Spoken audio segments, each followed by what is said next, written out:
get stopped by a policeman. Have you been stopped by a police before? Have I been stopped? Yeah, have you been stopped? Yeah, a couple of times. What?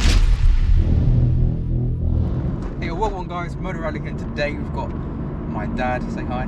Hi. And we're doing a drive with me today. I have to go down to the bank, so yeah, let's just drive I guess. He's going to react to my slow car. Isn't that right? What? Yeah. Alright.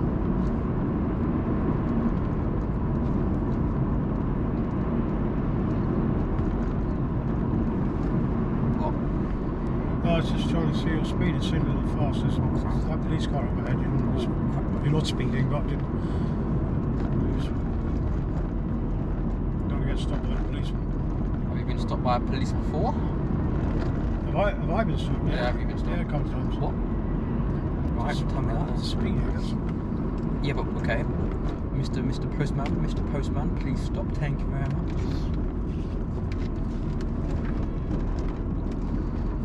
So where have you been stopped and why? Actually, you've been stopped by speeding, but where have you been stopped?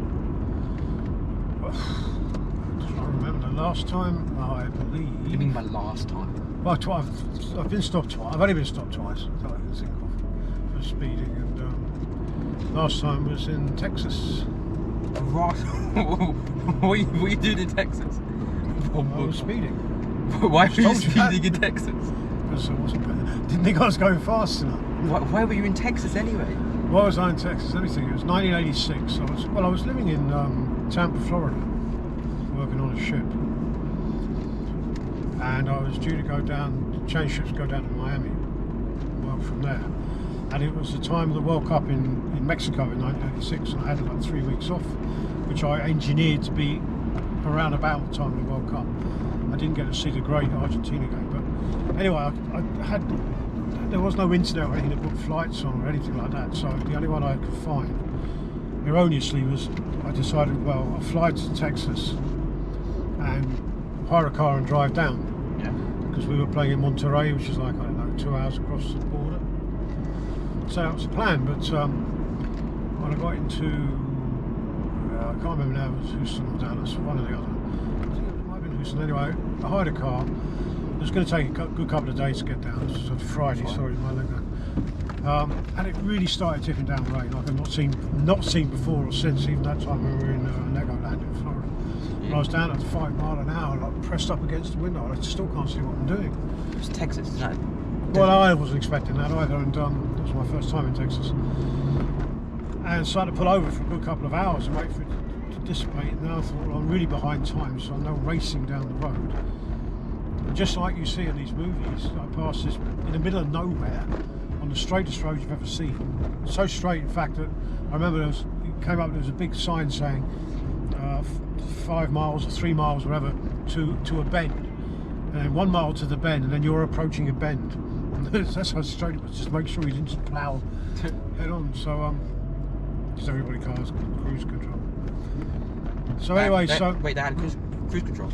Oh yeah. Back in '86. Yeah, American cars. I don't know when they started. See, the thing is, they were still back from all their speed limits were still based on the very first time there was a petrol crisis, so they were set at 55 miles an hour even on these huge roads. So it didn't take much to start creeping up past it when you were driving for hours, which I was. And I'm bombing along, and as I said, I just passed this big billboard, and then behind the billboard, state trooper car, right? Typically, so he comes hurtling after me with his lights on, pulls me over. We go through the chat. Yes, I know I'm speeding. You sit in the car over there, you don't get out. You get out, you think you're going to run, and they'll shoot you. So unlike in this country, as I remember, they like you to get out of the car, and there you've got to stay in the car.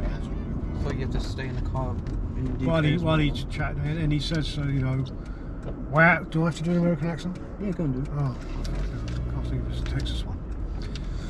He says, I told him where I was headed and how late I was now because of the weather, and I'm ever so sorry and all that. And he's like, well, I gotta have to take you to up in front of the judge, but the judge ain't gonna be in. He ain't gonna be back in court till Monday morning, so you're gonna have to spend the weekend in jail. I said, what? It's a Friday, right? And I said, for speeding, well, the judge ain't going to be there on Monday. And I think he's going to be joking. Suddenly I'm looking at jail time in Texas for speeding. Anyway, we chatted a bit longer. I seemed to help him with his Widows and Orphans Fund or whatever, if I remember rightly. Widows and Orphans Fund? Well, that's what they tend to call it.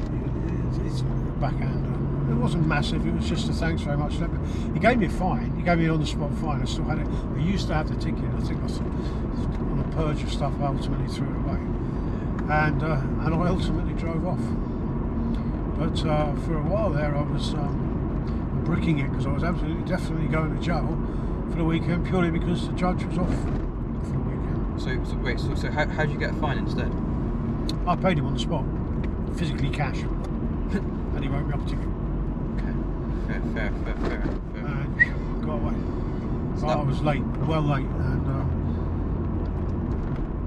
had more or less lost the day because of the weather and all of that. Had to stay in San Antonio the first day and then head on down after that. So that was your first time? That was the first speeding ticket. Right, the bank's closed, that's annoying, but yeah. So yeah, see you guys, another video. This has been MotorAlli and this has been... MotorAlli's dad. How enthusiastic you are. El Magoo, yes! Jesus, right, okay, wash my glass. Right, pa-pow!